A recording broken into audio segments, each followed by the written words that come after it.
সেই বাদামি রঙের হুর বানাইয়া আল্লাহ তাআলা জান্নাত সাজিয়ে রাখছেন। সেটা মেরাজে গিয়ে দেখে আসলেন। শুধু এই নয়, সরকারে দো আলম বিশ্বনবী জনাব মুহাম্মদ রাসূলুল্লাহ সাল্লাল্লাহু আলাইহি সাল্লাম এই রজবের চাঁদে যখন জান্নাত পরিদর্শনে গেলেন, জান্নাতের মধ্যে প্রবেশ করলেন, জান্নাতের মধ্যে পা দেওয়ার সাথে সাথে আমার নবীর কানের মধ্যে হযরত বিলালের পায়ের কলমের আওয়াজ কানে ভেসে আসলো।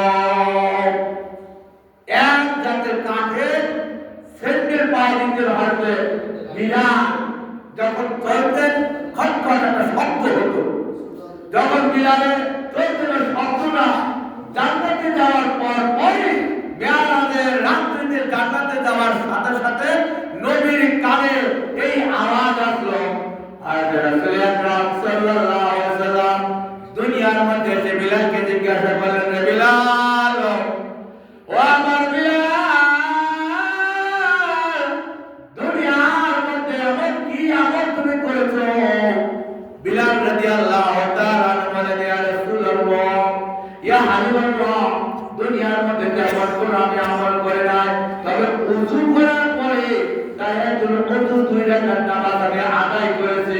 আল্লাহর হাবিব জানিয়ে দিলেন, বিলাল, এই জন্য আল্লাহ তাআলা তোমার মর্যাদা এত বাড়িয়ে দিলেন যে আমি জান্নাতে যাওয়ার পর পরে তোমার পায়ের কলমের আওয়াজ আমার কানের মধ্যে ভেসে আছে। জোরে বলেন সুবহানাল্লাহ। তাহলে এই সেই মেরাজের মাস, যে মাসের মধ্যে নবী আমার জান্নাত পরিদর্শন করেন, জাহান্নাম পরিদর্শন করেছিলেন। একদিন নয়, 27 বছর ধরে নবী আমার জান্নাত জাহান্নাম পরিদর্শন করেছে। জোরে বলেন সুবহানাল্লাহ। 27টা বছর ধরে নবী মেরাজ করেছেন। যদিও না আমরা দেখি একটা সেকেন্ডের জন্য, অনেকে হাদিসের মধ্যে বর্ণনা করেছেন যে নবী যখন যায় বাইতুল্লাহ শরীফের মধ্যে ছিল, নবী আমার এসেছেন বাইতুল্লাহ শরীফের গায়ে, নবী যখন যায় বাইতুল্লাহ যে ওযু করেছিল, ওযুর পানি পড়ে যাচ্ছিল, ও আবার যখন মেরাজ করে ফিরে আসলেন ওযুর পানি পড়ে যায়। শুধু এখানে নয়, আমার আল্লাহ রাব্বুল আলামিন যখন কোনো কাজ করার জন্য ইরাদা করেন, ইচ্ছা করেন, কুল ফায়াকুন, আল্লাহ বলে হয়, সঙ্গে সঙ্গে হয়ে যায়। আল্লাহ যদি বলে যে সাগর পাহাড় হয়ে যাও, সময় লাগবে না, একটা সেকেন্ডে হয় বলতে সময় লাগবে, কিন্তু হওয়া হতে সময় লাগবে না। জোরে বলো সুবহানাল্লাহ।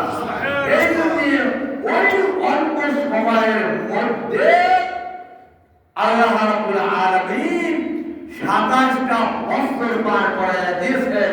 জোরে বলো সুবহানাল্লাহ। এটা বিশ্বাস করতে হবে, কারণ অসম্ভব কিছু না। এটা তো আমি বারবার বলি। দেখেন যে এই যে বিশ্ব ইজতেমা বড় মাহফিল, আমাদের মতন 3.5 কোটি মানুষ, লাখ লাখ মানুষ, ছোট্ট 12 ইঞ্চি একটা টেলিভিশন অথবা আপনার ছোট্ট মোবাইল সেটের মধ্যে এগুলি দেখেন কি আপনার সম্ভব? 3.5 লাখ মানুষ সমগ্র কয়েক ইঞ্চির মধ্যে আবার কয়েক লক্ষ মানুষের ছবি দেখা যায় মোবাইলের মধ্যে।